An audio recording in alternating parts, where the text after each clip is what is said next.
Hi, I'm Juliet. This is caffeine.colors.wordclusters. This is Fred. This is Fred. This is Elroy. And this is Sunny. Fred is trying very hard to get my dessert, which is over there. But he's not allowed to. I'll give him a piece if I want. Lena, get in here. No barking, Lena. Lena, my service dog, is coming. She's probably going to jump up here. Maybe not. You gonna go around? Freddie, chill your pants. I would have known you were gonna be so crazy, I would have just left it on the counter. Okay, so I put out my reading vlog for November. I do have a few little tidbits of video that I'm gonna make a video out of and put out that is December or whatever. But I figured today I'll just do a little snippet of where I'm at, what I've read that was good, and maybe what I'm reading right now and some new packages I got. So here we go. These books here are the ones I've just finished, and this is one, Kill the Beast,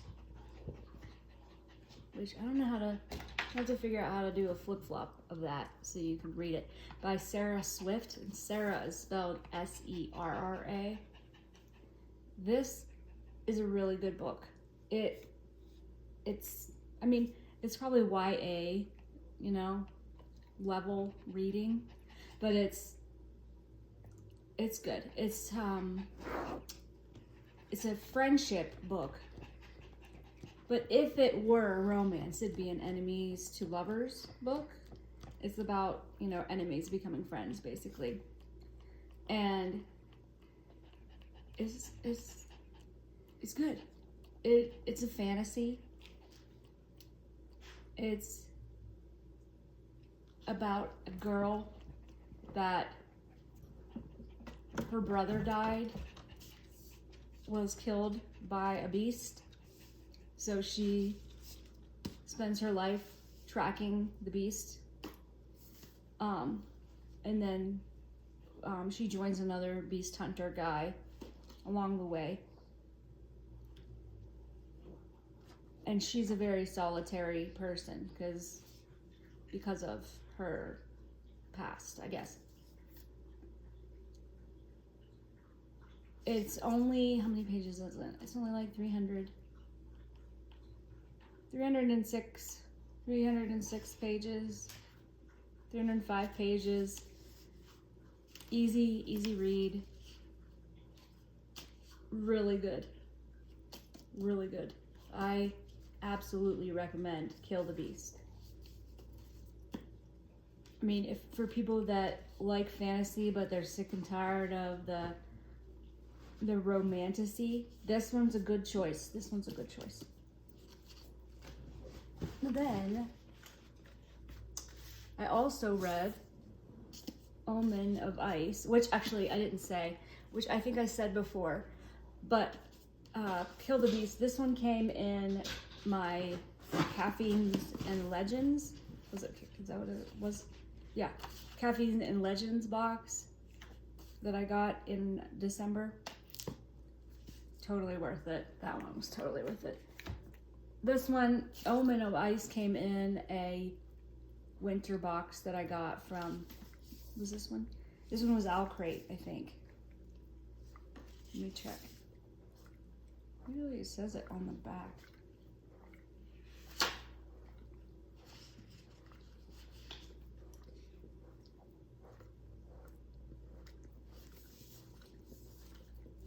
I'm sorry, guys. 1 second. I can't remember. This one is by Just Accardo. I'm not sure how she pronounces her first name. J-U-S, Just. or juice, maybe, juice. Let's see, what am I looking for? Yeah, Owl Crate. There's a, and that, because it was Owl Crate, well, I didn't even mention this one. Oh, keep going back and forth.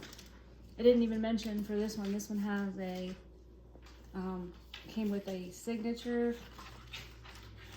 I don't know how you're supposed to do these, but I just put it on that first page. I'm assuming that's what you're supposed to do. It was a sticker. And in the little booklet that came with it, there was an author note too. This was her first novel. I can't wait for her anymore. I need to go out and look and see if she's working on any right now. I will update you if I find out. So, Fred, don't be rude. I'm gonna have to move this because he's gonna keep barking until I give it to him. I'm gonna hide it over there. It's gone. He's gonna try and find it though. Just watch. He's gonna climb up here and try and find it. Okay. Omen of Ice by Joseph Cardo. This one was good. I think this was her first novel as well. It's a romantasy, and it's the first of at least more than one in the, what did they call it?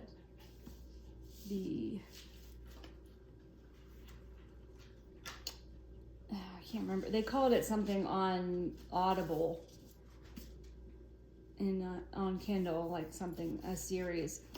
But the other one isn't out yet. The duology or trilogy or whatever, the second one is not out yet. This one is about, it's a fantasy, and it's about fays and humans, druids to be specific. And it's about, like, all the magic is gone, and the druids shared their magic, and when they did,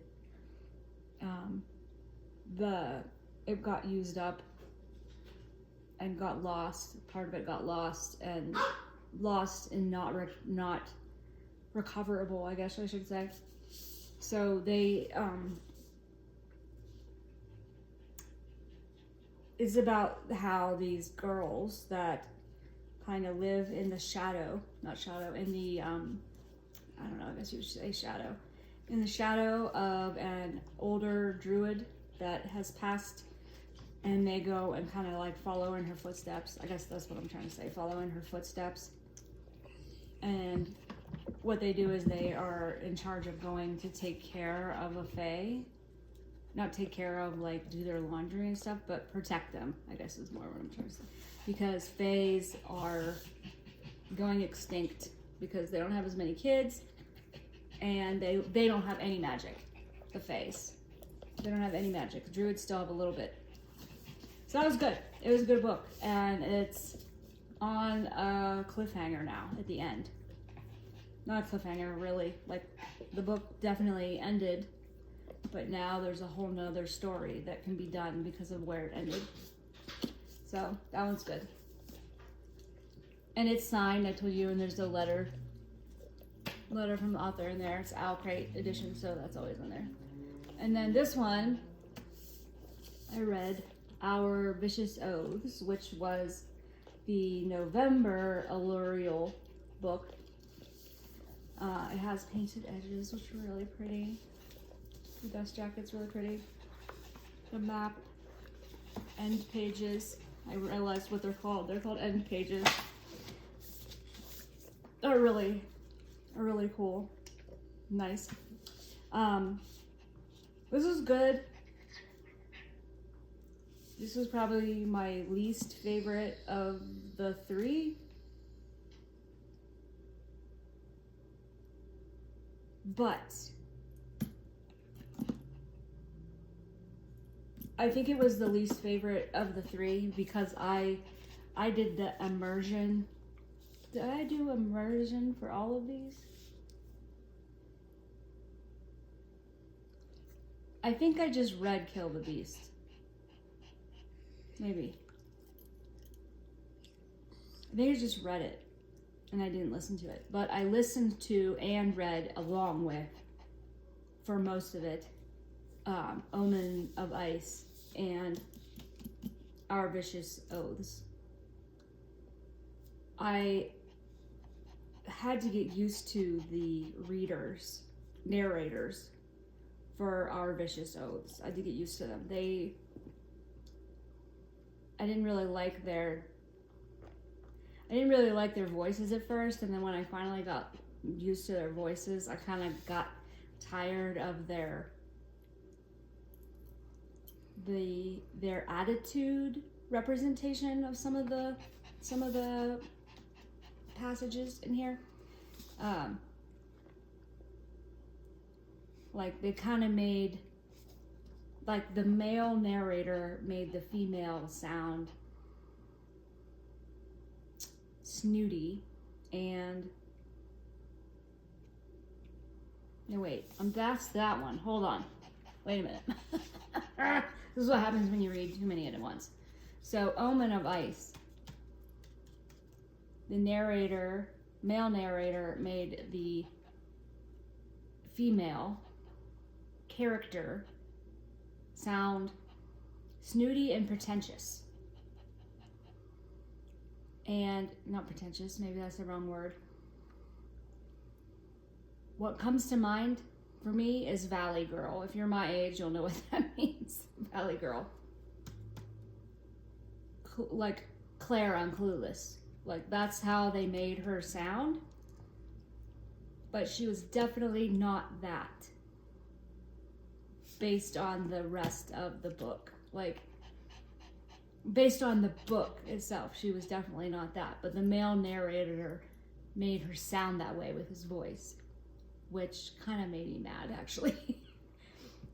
I think the female narrator did a good job of representing both kind of equally and a good way. But the male narrator definitely did make the female character sound snooty. Let me look up who the narrator was on that. Then on the let me see.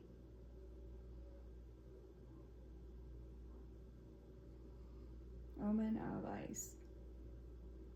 Let's see, title details. Narrated by Alex Kidd and Amy Melissa Bentley.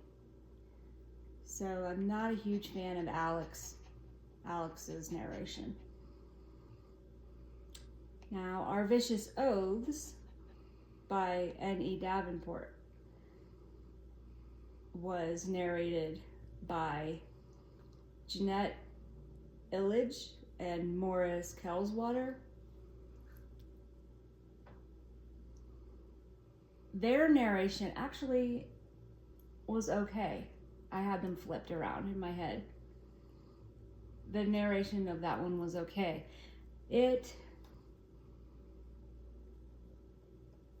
Although I enjoyed the story less.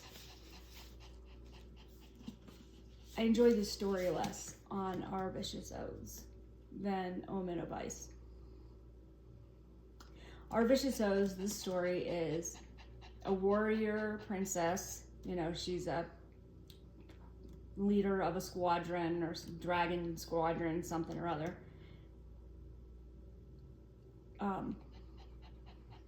She has come of age where she has to get married, and there was a prophecy when she was born that she would marry and her son would be king of all the 7 continents or something like that.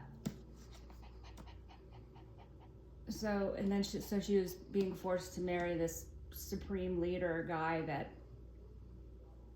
was a terrible guy. These were all fae too, by the way. So they're immortal. And so she was be stuck with him, and she was trying to figure out ways to get out of that. But then she finally just was like, okay, fine, this is happening, but I'm not happy about it. The male character in this, because this is a romantasy, this one for sure is a romantasy. the male character on this was a king of an enemy nation, basically. And his parents, so he was a little bit younger, but like just became king, just became old enough to become king. His parents were murdered by a group of nobles, probably not the nobles, but something from those other 6 countries, continents, whatever they called them.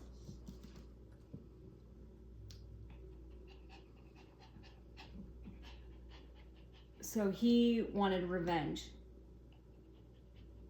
So he basically went and kidnapped her during her wedding. And then her fiance was trying to get her back and gonna kill everybody and whatnot. So that was the premise of this one. Enemies to lovers, of course. There were so many storylines. I guess that's what I didn't like about it, is there were extra plot curves. What do they call it? Plot twists. Plot curves? Extra plot twists. My brain is doing weird things, I swear. Extra plot twists that I don't think were necessary, that didn't really add value to the story, but if they weren't closed off in this story, they could have added, could have made a second or third or fourth, but they kind of got closed off. It wasn't meant to keep the story going. Although this one ended, they did leave a little bit open where there could be a second, maybe, but probably not. Most likely not. It ended smoothly enough. So that's those two.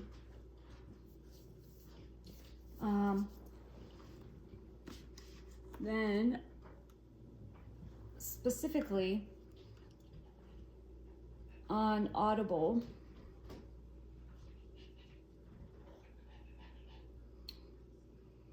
I started...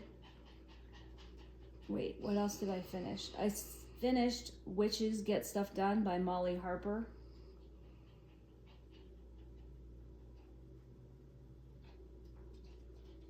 And narrated by Amanda Ronconi and Teddy Hamilton.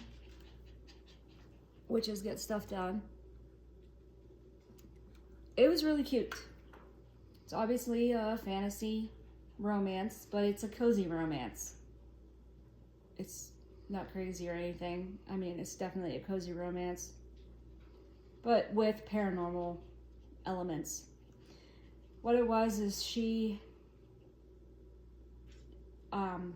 found out she had a long lost aunt, and her mother had passed away, so she had never known anything about this person or met them, and was gonna go and meet them because her dad was like, you might as well go meet them, you know. I didn't know anything about them either. Fred's trying to dig a hole in the floor. Freddy! Fred! What are you doing? What are you doing, goofball? So she's on her way, or she goes to this island where her aunt lives in Lake Michigan, I think. And right when she gets there, she finds out that her aunt had passed away 5 hours before.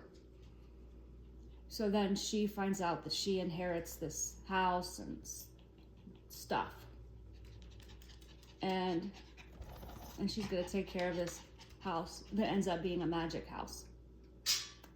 And there is a male character, because it is a romance. It's not an enemies to lovers or anything like that. It pretty quickly becomes a romance. not in an over spicy way, just a typical cozy romance. Okay. How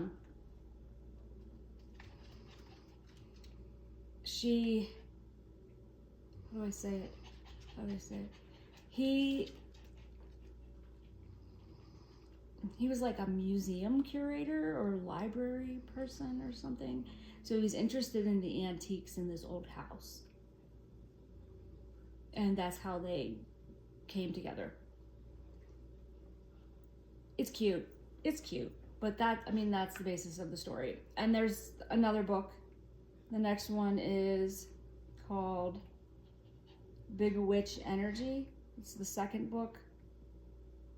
And it's just about the things that happened at the end of the book, and it's like a continuation on.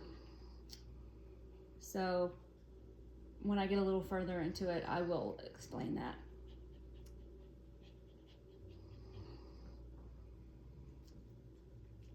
In another video, I think I talked about finishing the Ever King and starting the Ever Queen. I haven't finished the Ever Queen yet. I'm still on that one. That one is by L.J. Andrews, narrated by Lucy Rivers and Will Thorne. The Ever Queen. Can I make that bigger? No.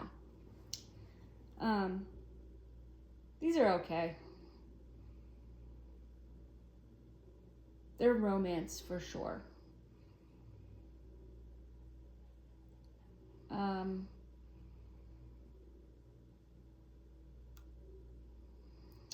Definitely romance.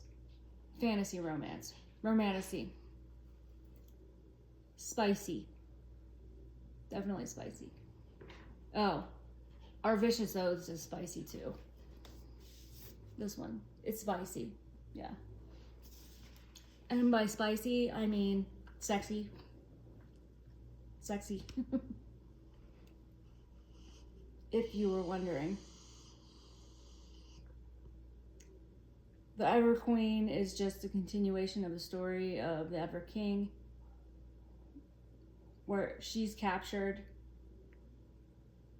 They got married before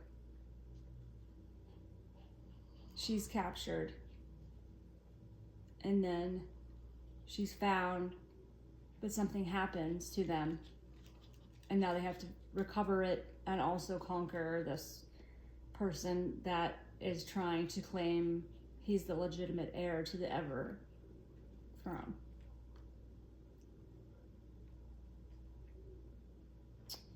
Let's see. Did I read that one? I did, but honestly, I don't remember much of it. I read, How to Lose a Guy Before Christmas. It was really short.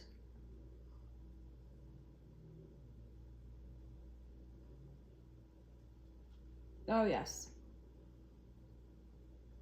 I don't remember the end of this, though. Maybe I fell asleep and didn't listen to it, the end of it.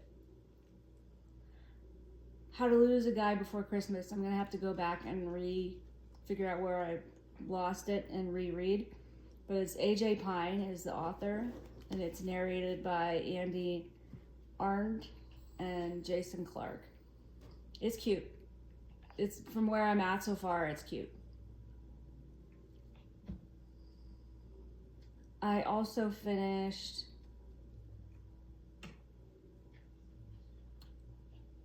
what was it called? Let me go back in here and see.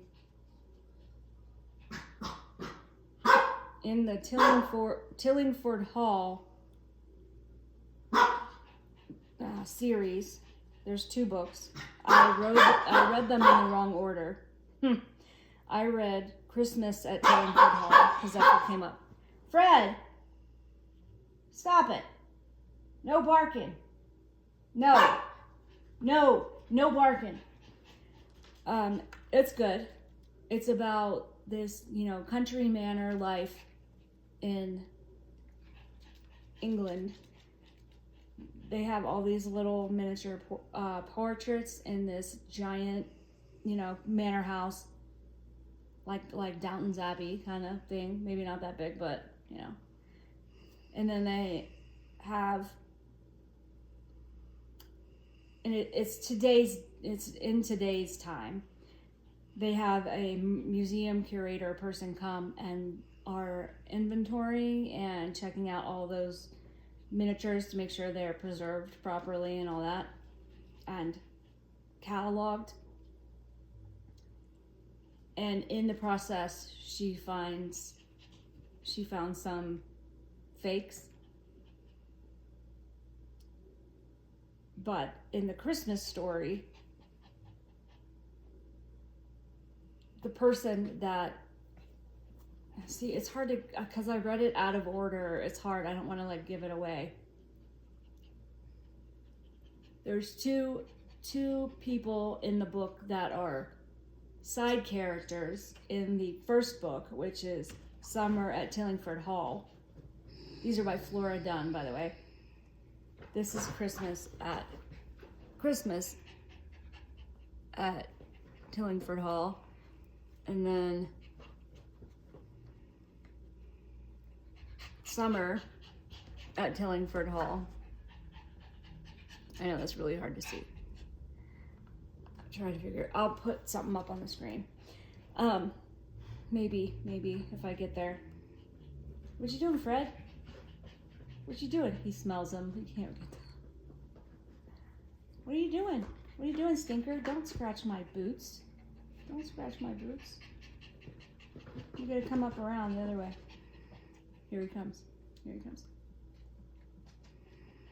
So that's what the Summer at Tillingford Hall is her, the female museum curator doing all the little miniatures, and the son of the lord or duke or whatever he is of the manor, and them falling in love, whatever. They're cozy romance novels. Then the Christmas one is about the two side characters, the museum curator's friend and the duke's friend, and them kind of having a relationship and falling in and out of it, and then living a life and then coming to the conclusion that they like each other by the end. That's basically what it is. It's cute. It's a good read if you just need something cute as a palate cleanser, and you like romance. Narrated by Natalie Buscombe. I think they're both narrated by Natalie. Let me double check.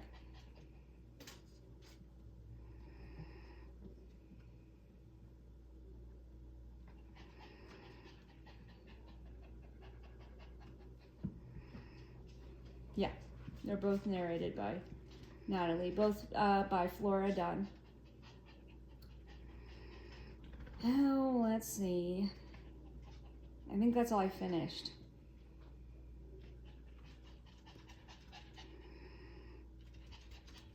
Because I was going to read a few more Christmas books, and that kind of just was like, I don't know if I want to. I hate that my listen history has the previews in it as ones that I've finished. I don't really like that. It's annoying. I guess it's not really